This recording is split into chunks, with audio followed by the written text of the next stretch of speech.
Video anauba amaga yengminnerse ado ngasigi video sidi akoigi relationship manifestations hai tare ko relationship manifestation se husband wife ki mari nuai taba gumbal leina ko weak oiba haira sine ko hadi shon ba hai tare ko ngate antana sum nuai na taba ko taba adum basu leire adi amuhe na hadi mari do chet na bagi damakta hadi sigi manifestation se to bibe yani ko aduga kaino khatangi wana taba husband wife khatangi sunna tabida atopa akoigi hauzik sum khangnaraga leiba mi ngata na hai tare ko hadi macha macha da sum nuai na taba do adumba mayamju improve oina bagi damakta sigi manifestation se haipetang try to biyo ko adu changdaba potlam sing se haipetang hairake ko quite first ko cinnamon stick khangina ko sisa koigi kaino se dalchini machet ama hai tare ko sugumba matek ama lobira se chawgera pikkera ka shukai de ko smaina macha ama lobira ni ko aduga lang angangba ma si machu or si ka shukai de ko pura angang borta jo ko shukai de ko sut angang bagumba hai tare ko ani ahum la manga ra kenom phai biro si se sima leire aduga chini khatanga lo si ko mamang gida hai ta sugar manifestation gumba tau giba duga so hai pet manare ko jar da chini macha ma khatang ka chini khatang hai tare ko jar macha ma da chini kara hai de jar makhum pan bo oro si letre na khala se ba si letra ga de mu kai tau ba ya ga da ge hai kan so akoi gi transparent bottle gumba leina ko adum ba do or shwe ko transparent de o hello do crystal or ga de amoina phare ko crystal se adu si se akoi gi si letre na khala se mo ata di cham cham ba tingkot ama da tawra ko tingkot ama kum phajana che na khumjalaga si thambi be yai ko adu akoina khoi first ta tawgada se kaino hai kan se da ko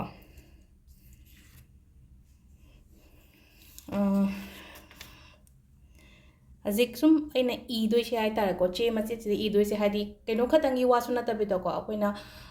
settle down tawninge hadi perfect partner gumba su lakte kain khala se ba hadi asida hadi partner aphaba manifest tawba su ka shukai deba ado sida ha petang ire ko na ko hadi sida ko I'm looking for a healthy and abundance in this relationship ko hadi sigi relationship sida I don't nuaina chetna hadi healthy oina hai ta relationship se yam tina strong oina leiba pamba gi damakta ne sida hai se ko maitron do rum ige so biu ko hadi sigi relationship da ine engzari se sigi relationship ta nuai ai phana panba hai tare ko adumai maitron di ige ga do se cham cham se screenshot lobi ro ko I'm looking for a healthy and abundance in this relationship with this person ko hadi aina maming hapninga ga di with this Mr. A or B ko adumai tor ha pe ko ado kamai to oda ge sigi cinnamon stick se lobi rani ko roll tausalase base sain toroga ahamba kaino ni ko se ai technique ani hum hairak ke ko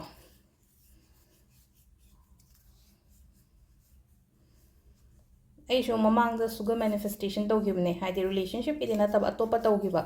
ado aina yeng ba matam da kawgre dum tawgraga ko ado ahum hapada ani amadi fulfill oigre badum haidi ai check su tawgidre yang ka haidi phangera fa ani haise manifestation to matam da tawraga keno tawraga hadi kauthoku haise hadi dum khalaga leitaba aina si ni gi bani ko na ado aina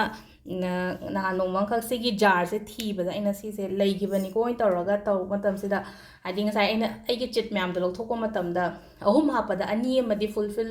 oi gi ba kuiram bado ma adu na hai tare amadi oidri ko amada ate ahum iyo sida amadi ahum iyo da amam di keno taw do sigi keno se ko ko gi chini gi marak sida ko sweetness lakna bagi damakta ni da relationship to da chile ko si se thambiyo pudara kadai da ma thambiyo katang wang na ngata ta na touch tawre da ma pama da aduga akoi gi purnima gumba lakpa matam da charge to pi badi ai ko ado si se marak ta hadi yam phagat le kaina khala je to hadi amuk sindok tra ga so kai shu kai de dum hadi ka shu pat ka da bo pung ga da bo pon na te na ko si da yaur ja aduna hadi every purnima gumba da charge to bi ba ma si na quite first ki le re ko si sugar manifestation se ko aduga amana sigin number sidang haipet yeng biyo sida ai ishagi maming ibiro ko nupi oiraga na aigi maming irani nupa oiraga nupa do gi maming irani ko nupa do na magi partner maming do na makha da irani ko नुपी इसामकना तौबोइरगना अैगी मिंगना सिदा इरनी अैगी partner की ममिंगदुना मखादा इरनीको circle हाना सेम्बियोको सुमाइना हाइदिको red मचू सिजिनाबियोको सिदा ngसाई अमा सिदासु red colour सिनेको लुपा मंगा पिबा कोलो मचांग खतंग लेयो blue ने याब्रा black ने याब्रा अमुक तौरसिको हाइदि लुपा मंगा पिबा 10 पिबा कोलो मचा अमा केनो अमा खतंग बॉल पेन नि खंगदे जेल पेन नि खंगदे अंगांगी स्केच पेन नि खंगदे अदुमाइ तौरगा इबिरोबा अदो नंबर से सिसे स्क्रीनशॉट लौबिरसिको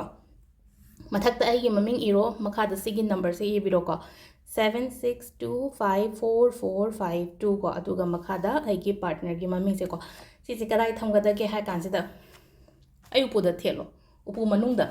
उपुसे अखोइना सुमाइना हांगदोक मतमदा नाकन नाकनदा मागी थोंग लेनको थोंगदुगी नाकन अमदा हाइसा केनो तौरगा सलुटेप अम तौरगनी खंगदे दाइ त नपसल्ला थमग्रो दुम सिसे अदुगा साइना केनोदा ओरसु फी मरक दोय तारगसु को हादि थोंगददी थेटलगा थमुबा हादि तुहल्लगा नंझलगा साइना थंबिदबा हाइ त थेटलगा फजन उपु मनुंगदे थेटलगा थंबियोको सिसिमा लेरेको